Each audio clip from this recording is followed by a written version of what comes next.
Shalom anak muda, di mana saja berada. Saya percaya kuasa firman Tuhan akan menguatkan kita. Mari kita baca firman Tuhan dari Kisah Rasul 2 ayat 41 sampai 42. Demikian firman Tuhan.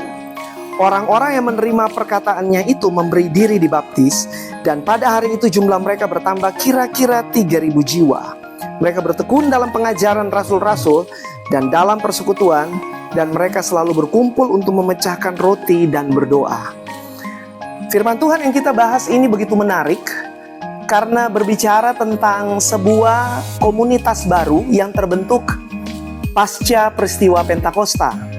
Nah, kita tahu pada waktu Pentakosta, Roh Kudus dicurahkan kepada umat yang percaya. Petrus berkhotbah dan 3.000 orang bertobat. Nah, kondisi itulah atau suasana atau gambaran itulah yang dijelaskan di ayat 41. Mereka menyerahkan diri, orang-orang yang hadir menyerahkan diri dan mereka bertobat. Apa yang terjadi ketika mereka menyerahkan diri dan mereka bertobat? Maka ada terjadi perubahan dalam hidup mereka. Dan yang berubah adalah gaya hidup mereka. Untuk itulah saya akan berbagi firman dengan teman-teman anak-anak muda tentang gaya hidup orang yang diberkati.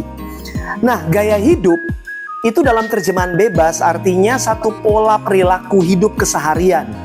Jadi sebuah pola perilaku yang tiap hari kita lakukan.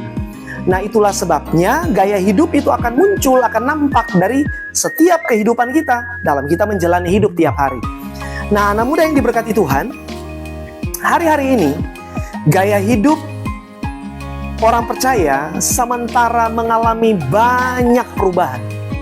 Banyak tekanan, banyak pengaruh dari luar, apalagi di era teknologi, di era informasi, bagaimana media sosial berkembang sangat luas, gaya hidup orang percaya ini banyak dipengaruhi.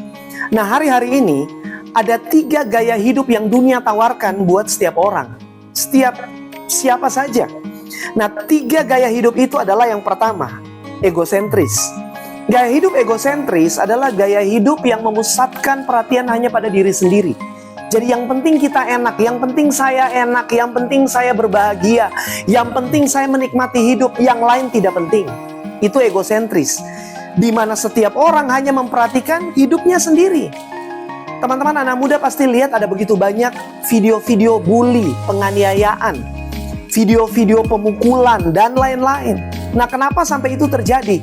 Karena gaya hidup ini mempengaruhi orang berpikir egosentris, tidak peduli dengan orang lain. Rasa empati dan simpati kita hilang kepada sesama. Itu gaya hidup pertama.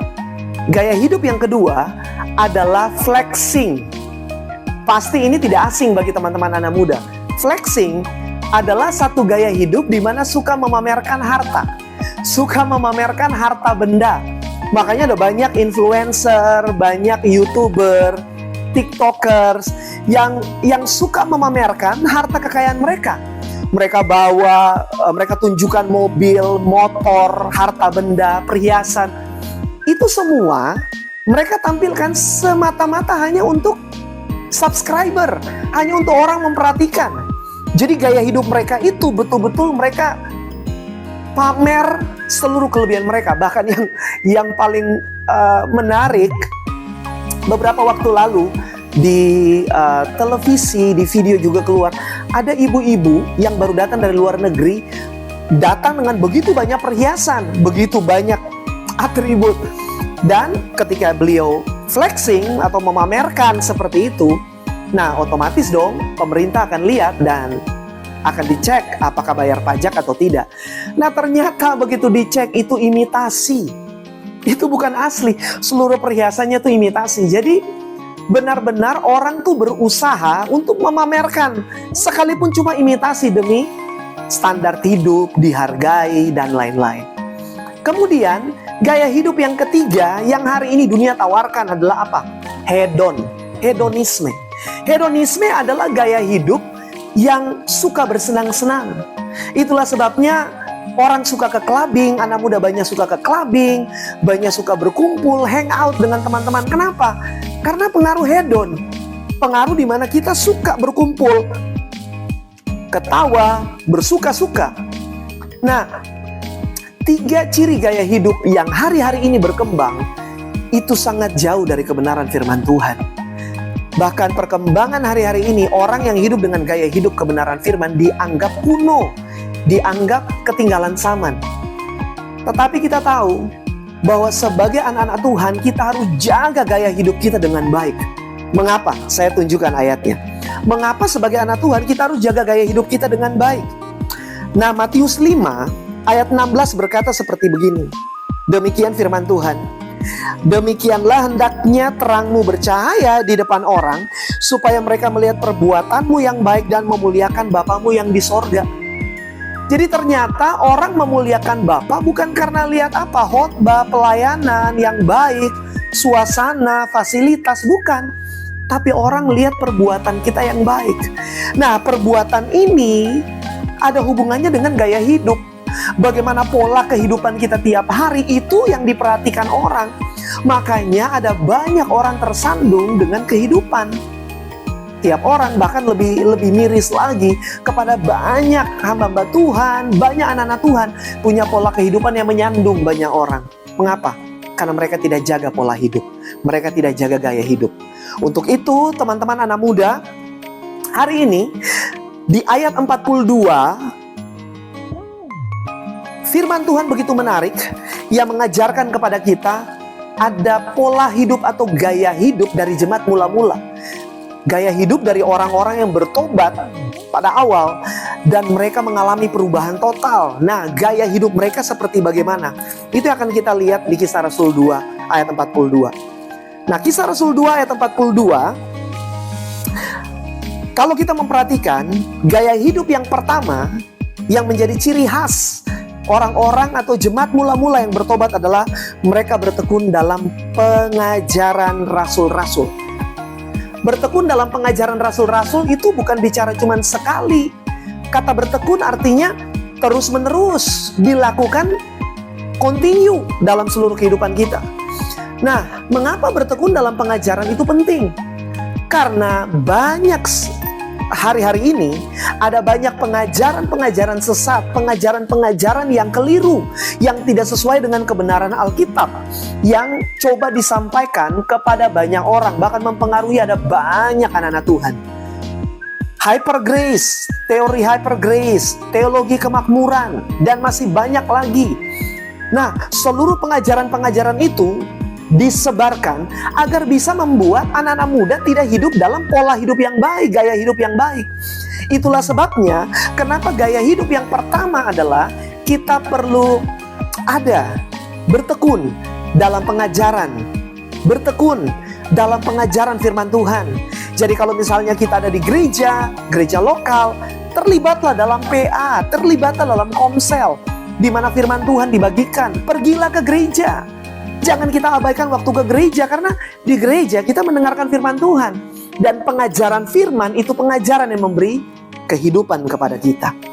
Tentulah kita masih ingat 2 Timotius 3 ayat 16 ya, bahwa semua tulisan yang dari Allah itu, yang diilhamkan Allah itu bermanfaat untuk kita, membangun kita, menyatakan kesalahan, mendidik kita dalam kebenaran. Nah, hal-hal itu akan kita terima waktu kita bertekun dalam pengajaran. Itu gaya hidup yang pertama. Gaya hidup yang kedua yang harus dijaga dan yang harus dilakukan sebagai anak-anak muda adalah mereka bertekun dalam persekutuan. Nah, bertekun dalam persekutuan ini berbicara komunitas. Ini berbicara tentang ada satu kelompok atau komunitas yang kita pilih untuk kita terlibat di dalamnya. Nah, Alkitab mengajarkan dengan begitu luar biasa, memberi nasihat kepada kita untuk kita berhati-hati dalam memilih dengan siapa kita bergaul atau berasosiasi atau terlibat sama-sama. Mengapa? Karena di pertama Korintus 15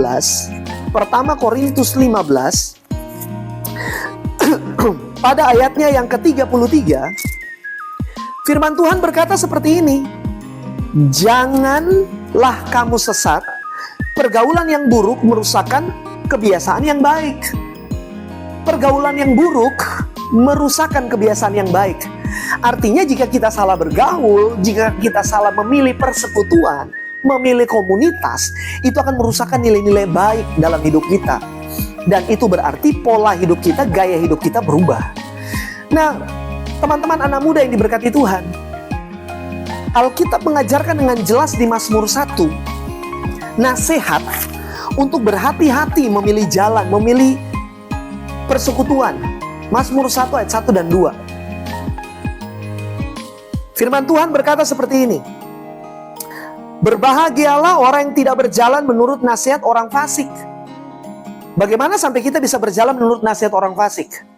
Itu berarti kita sudah menyetujui atau membangun hubungan dengan orang fasik, lalu kita terima nasihatnya. Adakah kita menerima nasihat dari orang asing yang tidak kita kenal? Kan tidak mungkin. Kita akan menerima nasihat dari orang yang kita kenal, yang kita terima baik. Nah, yang memberikan nasihat ini orang fasik. Nah, orang fasik sampai bisa kasih nasihat berarti kita bangun hubungan dengan mereka. Alkitab berkata jangan berjalan di jalan orang fasik. Terima nasihat orang fasik. Jangan yang tidak berdiri di jalan orang berdosa. Jika itu orang berdosa, orang yang tidak mau dipulihkan, tidak mau bertobat, lalu kita bangun hubungan, persekutuan sama-sama. Nah, hal-hal keburukannya itu merusakkan kebiasaan kita yang baik. Itu yang Mazmur bilang, hati-hati. Kemudian Alkitab juga berkata, jangan duduk dalam kumpulan pencemooh. Kumpulan pencemooh itu orang-orang yang suka bergosip, suka cerita orang. Di gereja kerjaannya bukan memperhatikan firman, tapi memperhatikan orang, terus gosipin mereka. Jangan duduk dalam kumpulan pencemooh. Jangan terlibat dalam persekutuan yang seperti itu. Nah, bagaimana persekutuan yang tepat di ayat yang kedua? Tetapi yang kesukaannya ialah Taurat Tuhan, dan yang merenungkan Taurat itu siang dan malam. Nah, persekutuan yang suka akan Taurat Tuhan, yang merenungkan Taurat itu siang malam adalah gereja. Adalah persekutuan di komunitas gereja, pelayanan, komunitas rohani. Nah, kita harus mengarahkan hidup kita untuk bersekutu dengan persekutuan seperti itu. Ingat, pergaulan yang buruk merusakkan kebiasaan baik. Dan gaya hidup yang ketiga, menurut Kisah Rasul 2 ayat 42 adalah mereka memecahkan roti dan mereka berdoa. Nah, kalau soal berdoa, kita tahu persis doa itu nafas hidup orang percaya. Jadi siapa yang dengan pernyataan itu hari-hari ini, maka kalau itu dijadikan kenyataan, ada banyak orang yang meninggal karena tidak suka berdoa. Mereka tidak bernapas. Nah, itulah sebabnya doa itu harus menjadi gaya hidup. Kita bukan cuma punya agenda doa yang banyak, tapi punya lifestyle suka berdoa. Suka membangun hidup dalam persekutuan dengan Tuhan, hubungan dengan Tuhan lewat doa. Doa membuat kita kuat. Sehingga setiap permasalahan kita, pergumulan kita, kita serahkan pada Tuhan dalam doa. Dan di dalam doa kita terima kekuatan baru, penghiburan. Ingat, Yohanes 15 berkata, di luar Yesus kita tidak bisa berbuat apa-apa. Nah, dengan doa kita terhubung dengan Yesus. Dan yang berikut di ayat 42 bagian terakhir dibilang memecahkan roti. Dalam konteks firman di Kisah Rasul, memecahkan roti itu berbicara satu tindakan berbagi dan melayani. Nah, itu menjadi pola hidup jemaat mula-mula. Mereka suka berbagi. Mereka menjual harta mereka dan berbagi kepada siapa saja, orang-orang miskin. Itu pola hidup mereka, itu gaya hidup mereka. Nah, gaya hidup hari-hari ini sebagai anak-anak muda di dalam Tuhan haruslah suka melayani dan suka berbagi. Suka berbagi hidup menjadi berkat bagi siapa saja. Ingat, gaya hidup yang dunia coba tawarkan, egosentris, di mana dunia menawarkan supaya kita tidak usah perhatikan orang lain. Padahal gaya hidup berbagi akan menjadi berkat bagi banyak orang. Mari jangan cuma hidup untuk diri kita. Kita harus mengerti Tuhan izinkan kita hidup karena Tuhan punya rencana. Hidup kita harus jadi berkat bagi banyak orang. Dan itu dimulai dari gaya hidup kita yang luar biasa. Gaya hidup kita yang baik. Jadi hari ini kita belajar. Mari miliki gaya hidup yang benar. Yang suka bertekun dalam pengajaran. Yang suka bertekun dalam persekutuan yang tepat. Yang suka berdoa dan suka berbagi dan melayani. Sehingga hidup kita jadi dampak bagi siapa saja. Selamat menjalani aktivitas kita. Tuhan Yesus memberkati.